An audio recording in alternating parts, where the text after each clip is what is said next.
Family Support Services of North Florida joins us. If you've ever wanted to be a foster parent, now is the time. Jesse Wilson joins us with more about how we can become foster parents. Welcome, Jesse. Thanks for having me. Great. Tell us a little bit about the program, how it works.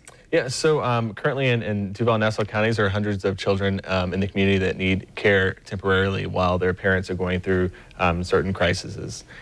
So we have foster parents that care for these children just like any parent would. You know, they take them to school, they take them to court visits, dentist appointments, doctor's appointments, things like that.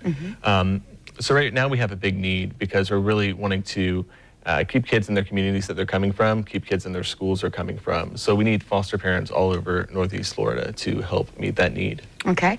A little bit about what goes into being a foster parent. You got to get obviously background checked and make sure that everything checks out that way. The qualifications are actually not too hard. A lot of misconceptions. You can be single, you can be married, you know, you can work from home, work out of the home, own your home, you can rent.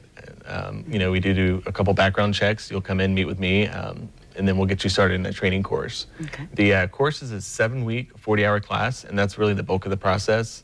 And during that class, you're going to get all the tools that you need for your foster care journey.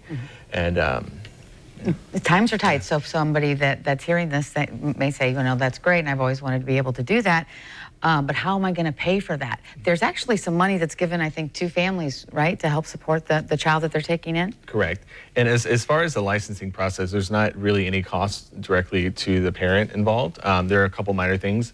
But once you are licensed, there is a monthly stipend that goes to our foster parents. And that's to help with things like, you know, clothing, hygiene items, anything the child might need. And help then, with food, maybe. Right. And then, of course, there's other things, Medicaid. We have the Foster Closet, which is a great resource in our community to help all of our families. What's the Foster Closet? The Foster Closet, they collect used clothing, and they're out in Atlantic Beach, and they give clothing, bedding, furniture to our foster homes when kids are first coming into care. So that helps a lot, too, especially if you're a parent that wants to do this and is afraid that you may not be able to afford it.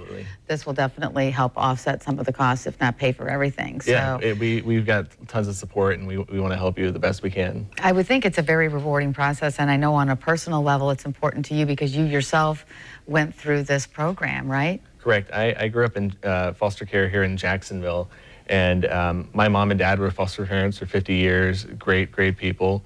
And really sparked my interest in this, and I've been with Family Support Services a while now, and you know, we're one of the leading organizations in the state doing the community-based aspect of foster care and adoption. Wonderful. So. And I guess it's such a great sense of being able to, you know, to give back and to help people out. I guess that's what you probably hear from a lot of the parents that take part.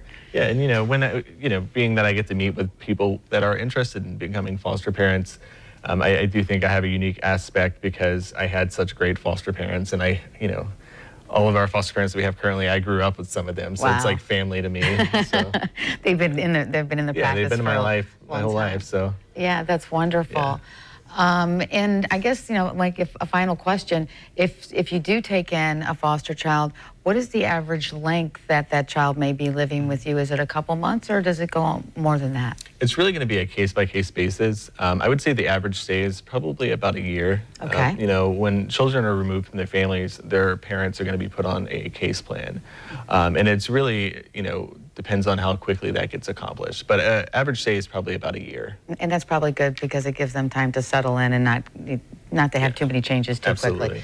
All right, well, there's the number on the screen there if anybody wants to take part. And Jesse, we really appreciate it. Yeah, thanks for having me. You bet. We'll be right back.